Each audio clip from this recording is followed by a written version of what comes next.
I love the fact that Brian, one of her first directives was to form a competition committee, because that's the committee that makes all the rules in the NFL. They get together and say, we like this, we don't like this, let's fix it. And I love the fact that Tiger's involved in that. I'm just not sure how much I want Tiger involved in the Ryder Cup when he is, he's been sort of like, I'll never understand how the guy who won 3 straight USGA junior amateurs championships 3 years in a row, and then went on to win the U.S. Amateur Championship 3 years in a row. So he won all these match play events 6 years in a row. It hasn't really translated outside of singles records to the Ryder Cup format. So the other thing that is completely on hold right now, Colt, is this whole broker between the LIV deal and the PGA Tour, and I think that's because the PGA Tour is like, we don't really need you guys right now.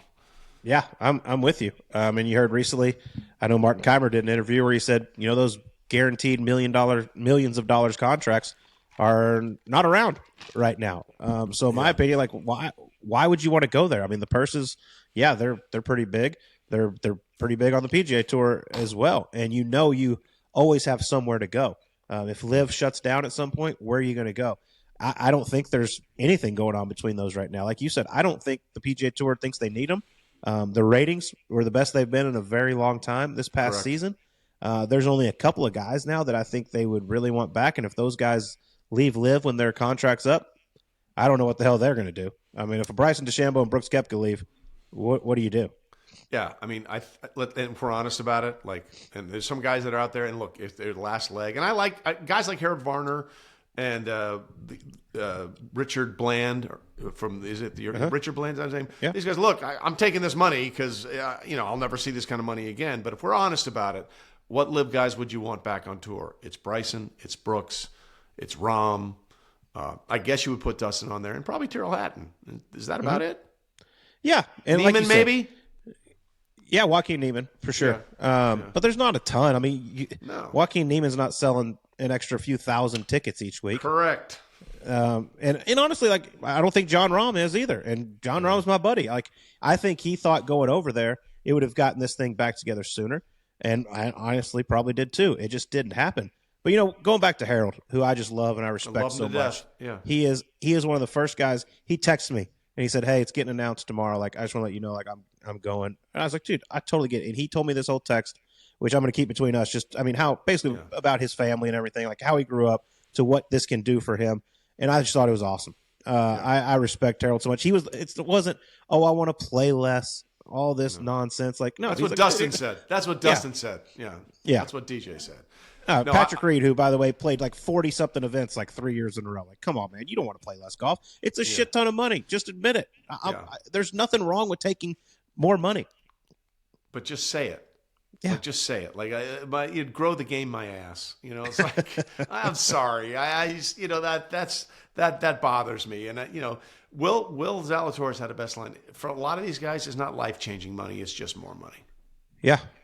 That's great. Yeah, I mean, like Scotty Scheffler. I mean, what are you going to offer him? You could offer him $500 million, and he'd be like, "No, I'm good."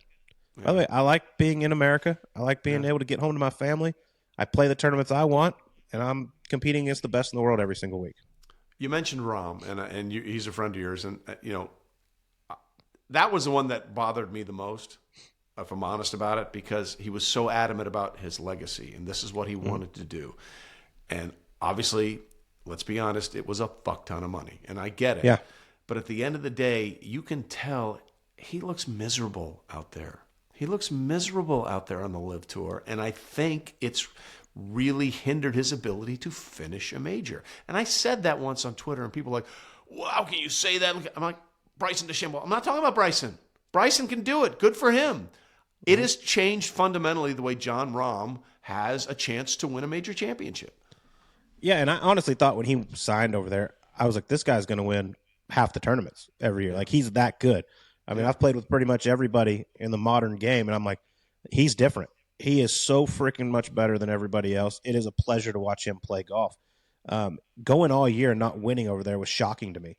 And somehow he was the player of the year. Help me out with that one, Colt. Make it make sense. Make it make sense. It doesn't at all. And then, of course, Tommy Fleetwood goes and wins in Atlanta, and everybody's like, oh, see, it's the same thing over here. It doesn't make sense.